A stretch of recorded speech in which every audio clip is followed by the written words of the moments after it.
Well, China has retaliated after Donald Trump imposed new tariffs on its exports. The country's finance minister announced new levies on a range of American goods and products. During his first term, Trump initiated a 2-year trade war with China over its huge US trade surplus.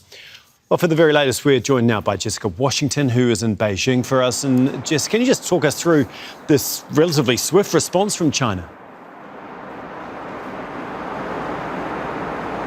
That's right, Tom. It is a swift response. Just within 1 hour of this 10% additional tariff on Chinese goods entering the US taking effect, we've heard a response from Beijing directly. Let me just talk you through the measures that Beijing is taking at this point. A 15% tariff on US coal, LNG, 10% on crude oil, farm equipment, and some cars as well. China also imposing some further restrictions on the already heavily restricted critical minerals source.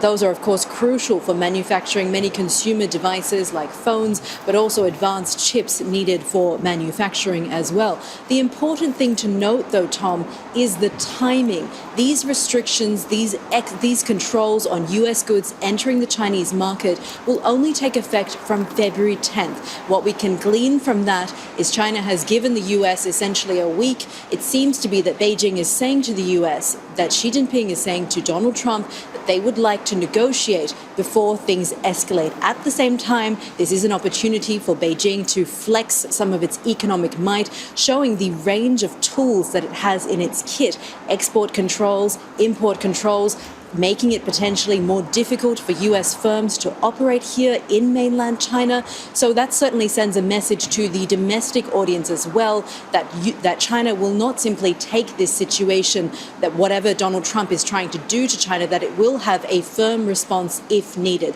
Now, Beijing has also said earlier that it does plan to take this matter to the World Trade Organization.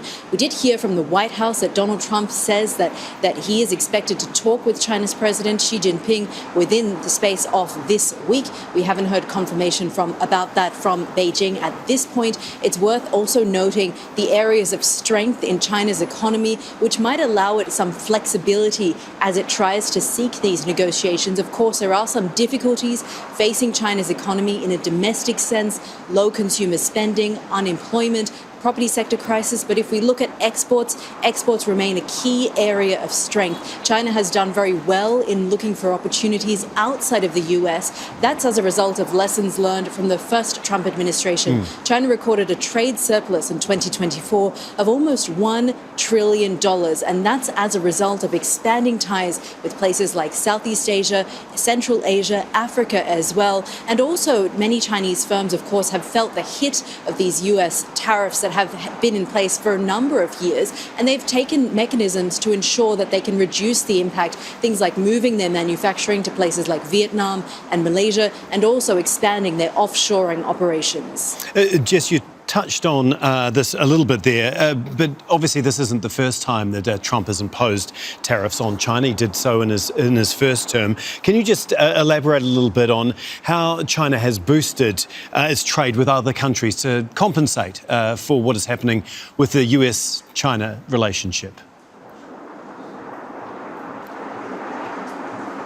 Well, that's exactly right, Tom. As I was saying earlier, China really did learn some hard lessons from the first Trump administration. And what we have to remember as we talk about this additional 10% tariff is that it is indeed additional. This is on top of the tariffs that many of them that have remained in place from the first Trump administration, that the Biden administration kept in place throughout the years. And so Chinese businesses did have to learn some hard lessons, particularly those businesses that were focused on the US market. They had to look to things like potentially moving their factories out of mainland China, looking at opportunities in Southeast Asia. That has been a really big region of opportunity for Chinese businesses, and also expanding those trade ties, securing deals with the ASEAN region in Southeast Asia and also Central Asia as well. So that diversification has provided a degree of insulation and does give China a position of strength as as it looks to potentially negotiate with the US this week on these additional tariffs. Of course,